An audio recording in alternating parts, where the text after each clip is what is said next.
So it's the second day of 2026 and high beta stocks, quantum stocks, drone stocks, all of the risky kind of pre-revenue stocks are going crazy in the stock market so far. Since October 2025, a lot of these stocks have actually sold down considerably. Today, we're going to look at quantum stocks. We're going to look at a couple other stocks like Solana, Andis, and Joby.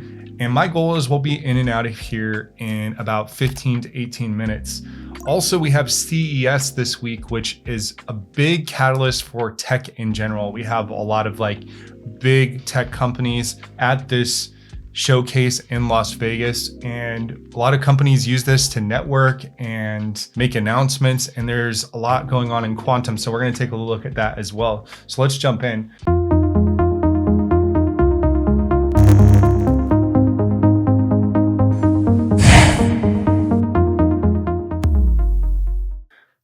So Arctic Quantum, a quantum cybersecurity play, led the day at 13% on the day. D-Wave was up almost 9%, QBT 8%. Inflection actually had a really nice day, and they're getting closer to potentially their SPAC merger completion. We don't have any official news yet on that, but investors are getting excited about that. Regetti had a nice day. I think they were up to 8 or 9% at one point during the day. And even BTQ got a bid. So down the quantum watch list, saw a lot of buying. On this other watch list, saw drone stocks did super well. Red Cat was up 19%. UAVs, a stock I've been adding in my portfolio, is up 18.7%. Solana in my top 11 stocks, I'll put that on the screen. I just released that video this weekend, and I called out Solana as one of those stocks, and it was up 18% today. I think that's a great opportunity. Andis was up 13%. This stock has had crazy strength for like a year. It has had some sell-off and drawdown, but it is an incredible stock. And even Joby made it to $16 today. So really incredible down the watch list. Fear and greed, you would think with how the market dynamics have been working that we would be in maybe greed or extreme greed with how some of these stocks are moving. But that kind of shows how beat down the stocks have been, that we're still kind of in a neutral.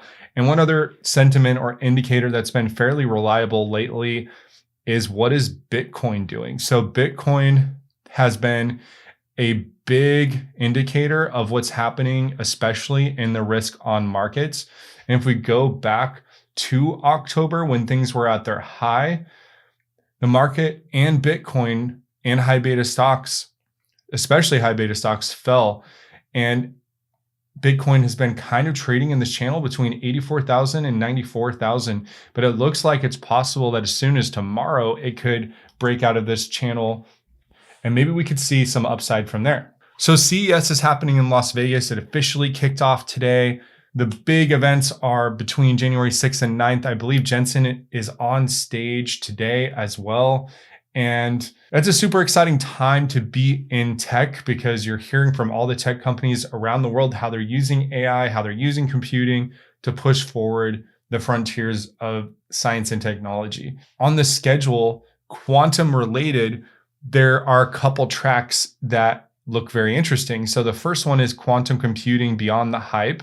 Last year, around this time, we had George Thomas from Connected DMV. He was the opening remarks. Looks like it's a similar panel. IBM Quantinuum, and actually someone from Quantum Computing Inc. is there. So Quantum Computing Inc. may be getting a little bit more visibility at this CES. Then Quantum is here, Global Industry Challenge and Post-Quantum Cryptography. Let's see if they've listed who's there. So Q Secure's there, and IonQ is there.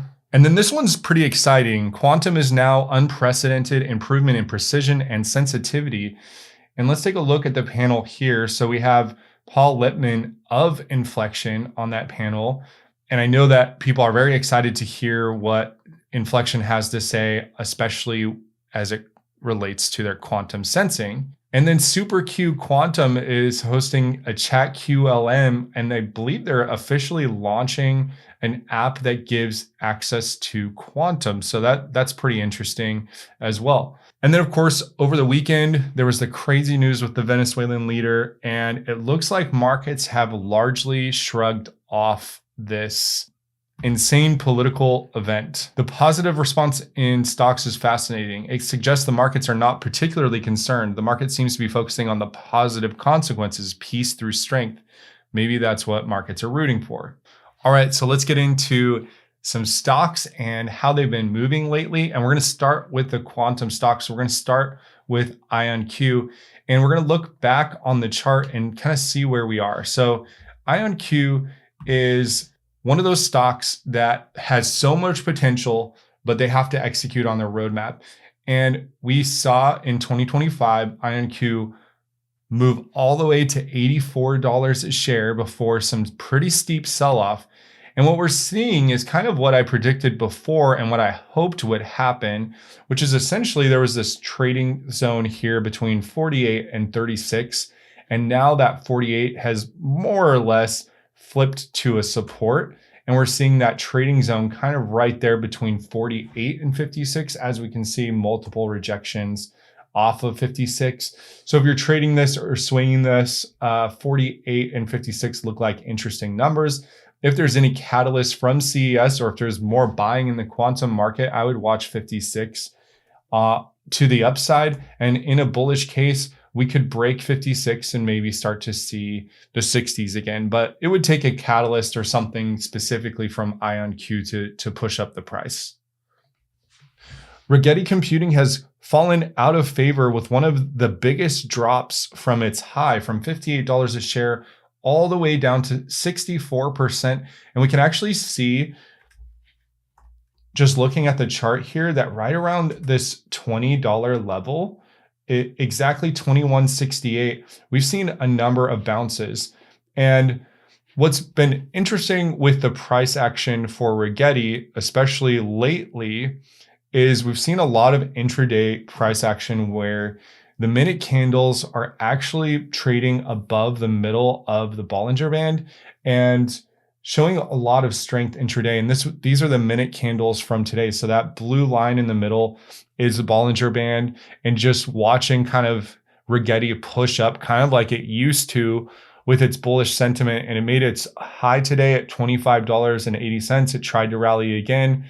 Couldn't quite make it, but held this $24, $25 key psychological level. Just going back to the 4-hour candle is another way to look at this. Is Rigetti has dropped a lot. The stock price has dropped a lot, and some of the future catalysts for Rigetti specifically are their 100 qubit chip. Now, you know, on this channel, and if you follow my Twitter, which by the way is Quantum Bull HQ, I've been posting a lot over on Twitter and gaining a little bit of a following over there. So if you'd like to follow, it's Quantum Bull HQ. And over there, I was talking about how Rigetti missed their 100 qubit chip, no end of the year shareholder letter, and we still haven't heard about this chip, but I still anticipate that there will be a move when we see candles like today on really no news. Then actual news, actual progress, I think could really launch Rigetti back into this maybe 36 to 44 range. Now, call me crazy. I also think it could reject off of 36. But if they announce their chip on schedule or we have any unknown news that comes up, I think things are leaning bullish for Rigetti because of the big drawdown and sell-off at this point. And as you can see on a longer time frame, we are close to a rising support for Rigetti. One stock that's had a very impressive run in the past few trading weeks is D-Wave. So D-Wave was actually in a pretty nasty downtrend, but we can see that through multiple trading days that D-Wave has been holding an uptrend and kind of bouncing off of higher lows and moving up. So I would love to see D-Wave capture this 32 figure where we have some price history and maybe do something like this for us. The nice thing about D-Wave is that we have Qubits 2026 in Florida. I'll be there. Maybe it could build up some support around this 28 to 36 price zone for D-Wave before its next leg potentially up if they have good news or if the market conditions allow. We're looking at the 4-hour chart for CLSQ, and we've had some major euphoric spikes and some big dumps. And most recently, CLSQ reached almost $9 a share before it dropped back into the threes. And you can see that sentiment has cooled off. There hasn't been really anything to lift CLSQ up. So it's been trading between this $4.50 and $3.88 point. I like CLSQ still holding it in my portfolio. Still think there's more to the story. We're looking at 4-hour candles for Churchill Capital Group, aka Inflection. We can see when this was first announced, there was a parabolic run up to 27.28, which happened to coincide exactly with the euphoria in October. And then there was a big dump down to $14 a share. So the stock got cut in half. Then it rallied back to about 24, 25. And it's been down around this $13, $14, $15 buy zone for a solid couple months. And it looks like it finally broke that trend recently. And we're starting to see some buying and some bullishness come in. Now, if you guys follow the channel, you know that this specific quantum company is one of my favorites currently. And the reason is because they have a revenue first approach. They already have a lot of military and commercial clients, and they're expanding even more into data centers. And they're not just limited to quantum computing. They also do quantum sensing, quantum inertial technology, and quantum clocks. So I really like their neutral atom approach. I really like their CEO, and we had him on the show, and he gave us a beautiful 50-minute interview so we could ask any questions we wanted. And I'm very excited for this merger to go through and to see where Inflection stock ends up in relation to the other quantum stocks in the public market. Quantum Emotion wasn't green today, but I want to bring up stocks that maybe don't move as much as you would expect on a day like today where there's a lot of movement. What I want to show here or illustrate with Quantum Emotion is it's holding price really well. It had its push from $1 up to $3.62 where it was rejected, and it moved down to about $1.47. It moved up to almost $2.50, came down to this $2 point before its next rally above $4, and it actually did a look above $4 multiple times. And we're kind of just hanging out on the doorstep of $4 in this tight trading channel between 341 and 367. And if you're looking at Quantum Emotion and upcoming catalysts, they could uplist to the NASDAQ. Currently, they're an OTC stock. They could release a new chip. They could announce a new partnership. They have a very exciting technology. We also had the CEO of that company, Quantum Emotion, on the show, and I've recently done a deep dive. So if you'd like to learn more about Quantum Emotion, go check that out. And I'm pleased to see it holding stable price, especially because it's ran so much since 2024. It's really doing well. We're looking at 4-hour candles for UAV's next gen aerial systems. And this is a drone stock and one that has sold down considerably. They just got an Army contract and they were down below $1. And as you can see, there was this massive gap up, and we've seen a couple trading days of optimism.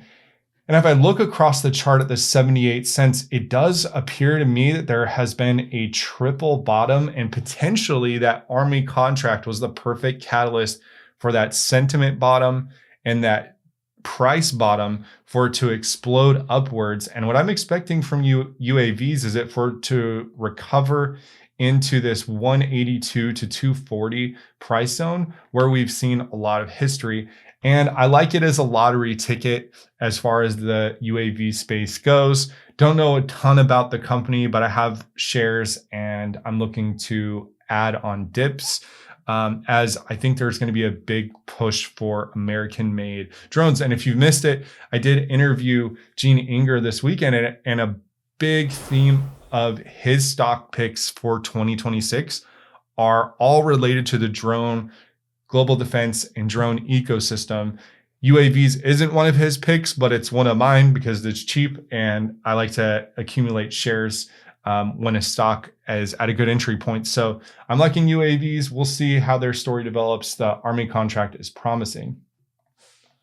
Speaking of Gene, take a look at Andis chart in the last 6 months. This is truly incredible. And even on the 4-hour candles, you can see we're absolutely busting through the upper band of the Bollinger Band. We are trading above the Bollinger Band on most trading days with a couple dips down to 6. And then here we had some sell-off between October and December when high beta stocks were getting hit pretty hard. But we've cleared this $11 and change, and we're in breakout territory and price discovery for Andis.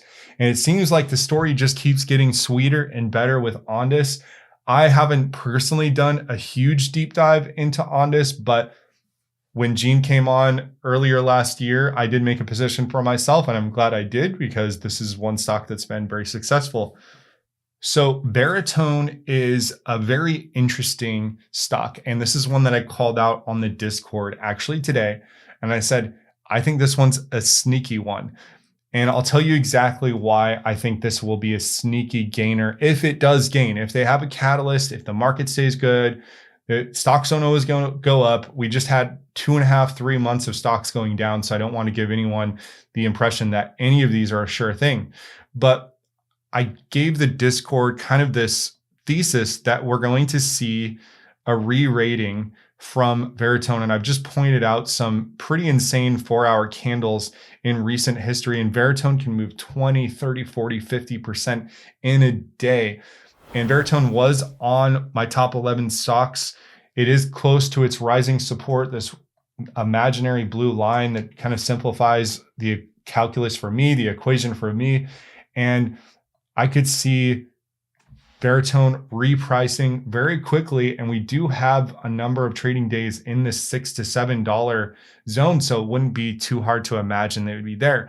They have a strong earnings, if they announce a new hyperscaler partnership, whatever it might be, the future does look good for Veritone. Last one we're going to look at today is Joby. And Joby's a really interesting stock because if you look back to early 2025, the stock was $6, and then it had this amazing rally up to $20, over $20 a share.